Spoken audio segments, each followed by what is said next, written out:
नमस्कार विद्यार्थी मित्रांनो, तुमचे संकल्प अकॅडमी या यूट्यूब चॅनलला स्वागत आहे।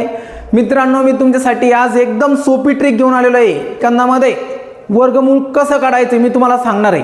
तर 8 आणि 1 आता इथं फक्त काय करायचं, याची याची बेरीज करून टाकायचं। 8 आणि 1 9 झालं। नंतर ह्या दोन्ही संख्या आहे, आता या ठिकाणी या दोघांची बेरीज करून टाक। 20 आणि 25 झाले 45 फिनिश। बाळा या दोघांची बेरीज करून टाक। 30 आणि 25 किती झाले बाळा 55 फिनिश। क्लिअर झालं का? पाय बरं सेकंद बी लागला नाही तुला भाऊ। मग आता ह्या दोघांची बेरीज करून टाक। काय येणार आहे बघ, 494 209 9 4 13 हातचाला 1 9 1 10 10 0 हातचाला 1 4 2 6 6 1 7 7 3। ओके, समजलं का?